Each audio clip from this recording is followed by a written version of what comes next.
La pista perdida. Capítulo 25. Esperando la respuesta.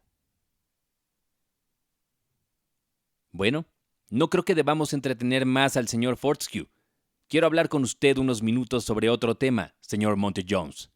Fue el conde quien habló, y sus palabras despertaron en Kenneth una sensación de desmayo que lo invadía al ver la mano apoyada sobre la cabeza del collie. Hizo una reverencia al conde y se marchó de inmediato.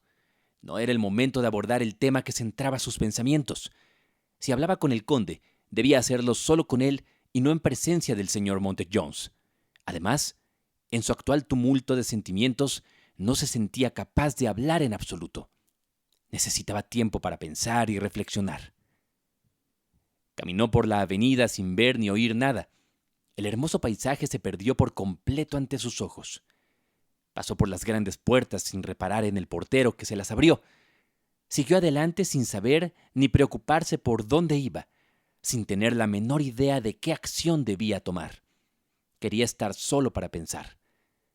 Por fin, se encontró en una colina cubierta de abetos silvestres. Subió a la cima y se sentó en un árbol caído. Allí estaba el hermoso y antiguo castillo, su hogar, el hogar del que había sido cruelmente privado por el hombre que acababa de ver, un hombre que no tenía derecho a ser nombrado padre. Un gran sentimiento de ira se apoderó de su corazón contra ese hombre que vivía en el lujo y el esplendor, mientras que su propio hijo luchaba por sobrevivir, obligado a contentarse con lo estrictamente necesario para vivir. ¿Cómo podría perdonar jamás una conducta tan cruel? ¿Cómo podría perdonar a su padre por haberlo abandonado cuando era un niño indefenso? Toda su naturaleza se rebeló contra semejante comportamiento. Perdonaos nuestras ofensas, como también nosotros perdonamos a nuestros deudores. Mateo 6:12. Sí, debía perdonar incluso esto, si quería ser el seguidor de aquel que oró por quienes lo colgaron en la cruz. Pidió ayuda desde arriba para poder hacer esto, y mientras oraba, se calmó. Seguía sentado, intentando planear cuál sería su próximo paso. ¿Debería ir a Sheffield y ver al señor Northcote? ¿O debería pasar por el castillo y pedir una entrevista con el conde? Pero, ¿qué ocurriría si le negaban la entrevista? ¿Y si el conde se había dado cuenta del parecido y, como no quería reconocerlo, en adelante se pondría en guardia para no volver a verlo? Al final, decidió no ir al castillo, sino escribir. Telegrafiaría a la oficina diciendo que se encontraba detenido en Eagleton. Se quedaría en la pequeña posada del pueblo esa noche. Enviaría una carta al castillo lo antes posible y esperaría la respuesta del conde. ¿De qué serviría poner el asunto en manos de un abogado si su padre estaba dispuesto a reconocerlo? ¿Por qué los asuntos de su familia debían ser puestos bajo la atención de un extraño? Kenneth regresó al pueblo. Envió su telegrama y se dirigió a Eagleton Arms. Luego, después de pensarlo mucho y orar, escribió su carta. Empezó recordando al conde los acontecimientos que habían tenido lugar 25 años atrás. Le recordó su matrimonio con la joven a la que amaba, su muerte en el distrito minero de Sudáfrica y el niño que había dejado atrás. Le pidió que pensara en el pequeño abandonado, dejado bajo la custodia de un minero común, sin ninguna evidencia de que su padre lo cuidara, salvo el dinero para su educación. Luego, trazó un bosquejo de la vida de ese niño, en Eton, y luego en Sandhurst, criado en su debida posición, en lo que respecta a su educación, pero teniendo como único pariente presunto al pobre viejo minero, que había hecho todo lo que en su ignorancia le era posible hacer para ser un padre para él. Luego, describió la muerte de ese padre adoptivo y le habló de la carta que había dejado en la caja fuerte. Kenneth tuvo cuidado de recordarle al conde que el anciano había guardado fielmente el secreto durante su vida, según su promesa, pero le dijo que había sentido que, al hacer tal promesa, había causado un gran daño al niño que había quedado a su cuidado, y que, por lo tanto, había escrito un relato de lo que había sucedido en África y lo había dejado junto con su testamento para que lo abriera y leyera después de su muerte. Luego Kenneth continuó diciéndole al conde que él era ese niño abandonado y le informó que ese día había estado por primera vez en su legítimo hogar y que ese día había visto por primera vez a su verdadero padre. apeló al conde con todo el amor que había tenido por su madre, con toda la humanidad de su corazón, con todo su sentido de la justicia y el derecho, para que investigara la verdad de su afirmación.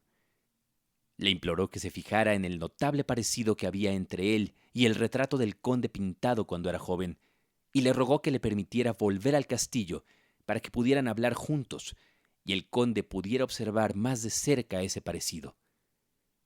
Terminó su carta diciendo que esperaba ansiosamente su respuesta en el Eagleton Arms, donde debería permanecer hasta que le llegara la respuesta. Ya era tarde cuando terminó de escribir la carta, pero inmediatamente encontró un mensajero y lo envió al castillo. Apenas supo que estaba en manos del conde, comenzó a esperar inquieto la respuesta. Sentía que no podía quedarse quieto ni un momento. Salió y caminó por el camino. Razonó consigo mismo que no podría recibir respuesta esa noche. Sin embargo, seguía esperando. Pero finalmente, el Eagleton Arms estaba a punto de cerrar y se vio obligado a dejar la guardia. Se fue a la cama, pero no a dormir. Se pasó toda la noche dando vueltas, preguntándose qué traería el día siguiente. Luego, al amanecer, se levantó y salió. Se detuvo ante las grandes puertas y contempló la luz matinal que se filtraba por la avenida. ¿Qué era aquello que se veía a lo lejos? ¿Era alguien que traía la carta esperada? No, era solo un guardabosques que había empezado a trabajar temprano, cazando conejos que mordisqueaban la hierba corta al borde del camino. Volvió a la posada y trató de desayunar, pero sintió que no podía tragar. Luego, volvió a observar y por fin a las 10 en punto, llegó un mensajero cabalgando por el camino que venía del castillo. Detuvo su caballo en el Eagleton Arms. Sí, había traído una carta. El sello estaba en el sobre. El dueño estaba de pie en la puerta. Tomó la carta y se la entregó a Kenneth. «Del conde», dijo. «Para usted, señor». Kenneth se llevó la carta a su habitación y la abrió con dedos temblorosos. Luego leyó lo siguiente. Eagleton Castle, 15 de octubre. Estimado señor, el conde de Derwentwater me pide que declare que no tiene conocimiento alguno del tema de su carta. Por lo tanto, no será necesario que se presente en el castillo. Lamenta que le hayan informado tan groseramente mal. Atentamente suyo, Harold Milroy, secretario. Kenneth Fortescue se sintió como si hubiera recibido un duro golpe. ¿Cuál sería su próximo paso? No parecía tener sentido permanecer más tiempo en Eagleton. Si el conde negaba rotundamente su reclamación, todo lo que podía hacer era poner el asunto en manos del señor Northcourt. Así pues, cuando llegó a la estación de tren, compró un boleto para Sheffield y al llegar allí unas horas más tarde, llegó justo a tiempo para alcanzar al viejo abogado antes de que saliera de la oficina por la noche. Estuvieron encerrados juntos durante un largo rato en la habitación privada del señor Northcourt, y Kenneth le contó su visita al castillo. Le contó al abogado el cuadro que había visto en el corredor, su entrevista con el conde y la prueba convincente que había obtenido durante esa entrevista de que el conde era el hombre mencionado en la carta del anciano señor Fortescue, puesto que había notado que le faltaba la articulación de la mano derecha, tal como el señor Fortescue había visto y descrito. Luego le contó al señor Northcourt cómo había escrito al conde y le mostró la negación rotunda que el conde había dado en la respuesta que había recibido esa mañana. El señor Northcourt meditó durante algún tiempo sobre el caso de su cliente, pero cuanto más pensaba en él, más grandes eran las dificultades que su mente jurídica encontraba para fundamentar su reclamación. Había varias preguntas que la otra parte plantearía inmediatamente. Preguntas que, si no se respondían, o si se respondían de manera insatisfactoria, con toda seguridad invalidarían la reclamación del señor Fortescue. ¿Quién era su madre? La primera esposa del Lord Derwentwater. Ni siquiera sabía su nombre. ¿Dónde se casaron? No tenía idea. ¿Se casaron siquiera? No tenían prueba alguna del matrimonio, excepto la declaración de un anciano que ya estaba muerto y que solo lo había dicho de oídas. Si el matrimonio se hubiera celebrado en las cercanías de Kimberley, se podría haber buscado en el registro de matrimonios. Pero aparentemente, según la carta encontrada en la caja fuerte, a la que el señor Northcourt volvió a referirse, extendiéndola sobre la mesa que tenía delante, el matrimonio, si es que se había celebrado, se había celebrado antes de llegar a África en algún lugar donde su abuelo materno había sido capellán. Pero en la carta no había nada que indicara cuál era ese lugar, y probablemente el anciano señor Fortescue nunca lo supo. En conjunto, sería un caso muy difícil de presentar, y sin duda, habría que obtener más pruebas antes de poder fundamentar satisfactoriamente la demanda. Kenneth Fortescue regresó a Birmingham, sintiéndose como si hubiera estado en el umbral mismo del Eliseo y luego hubiera sido arrastrado implacablemente de nuevo a una tierra de trabajo, ansiedad y privaciones. Le resultó difícil volver a la rutina agotadora de sus tareas diarias.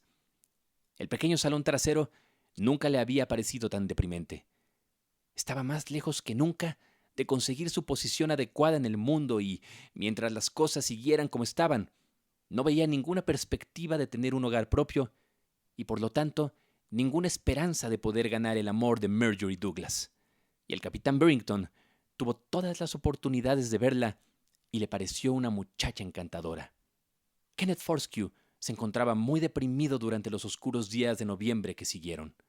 Una densa niebla cargada de humo cubría la ciudad. Los cielos sombríos no eran los indicados para alegrarlo, y no había hecho amigos en Birmingham a los que pudiera recurrir para aliviar la monotonía de su vida. Un domingo por la tarde, mientras caminaba por las calles embarradas, que con los escaparates cerrados parecían aún más lúgubres que de costumbre, oyó el sonido de una campana de iglesia. No era la gran iglesia cercana a su alojamiento, a la que solía acudir los domingos. Había entrado en una parte de la ciudad en la que no había estado antes. Era una pequeña iglesia sucia por fuera de humo y sin belleza en el interior. Un edificio sencillo y sin adornos en una parte pobre de la ciudad. Pensó que obedecería al llamado de la campana e iría al servicio. Tal vez allí habría alguna palabra para él esa noche. El clérigo era un hombre alto y delgado, de hombros encorvados, de aspecto nada atractivo y con una voz nada melodiosa. Pero había recibido el mensaje directamente del maestro, y Kenneth Fortescue había sido enviado para recibirlo. Las palabras de la escritura cayeron sobre su corazón como el toque tranquilizador de una mano fresca y amorosa sobre la frente febril. Aguarda a Jehová, esfuérzate y aliéntese tu corazón. Sí, espera a Jehová. Salmo 27:14. Luego vino el sermón sencillo, desprovisto de toda oratoria, libre de cualquier intento de lenguaje grandilocuente, mientras instaba a sus oyentes a tomar la escritura como su consigna durante la semana siguiente. Cada uno tenía su preocupación secreta, que convertiría esa preocupación en oración ferviente. Luego, una vez hecho esto, que esperara pacientemente. Dios estaba seguro de responder, pero la respuesta debe llegar en el tiempo de Dios. La oración no puede quedarse vacía, pero no debemos tratar de apresurar la mano de Dios. Debemos esperar el tiempo del Señor. Entonces, al hacer eso, seremos fuertes y consolados. El predicador terminó con una frase del cual se le dio una copia a cada miembro de la congregación al salir de la iglesia.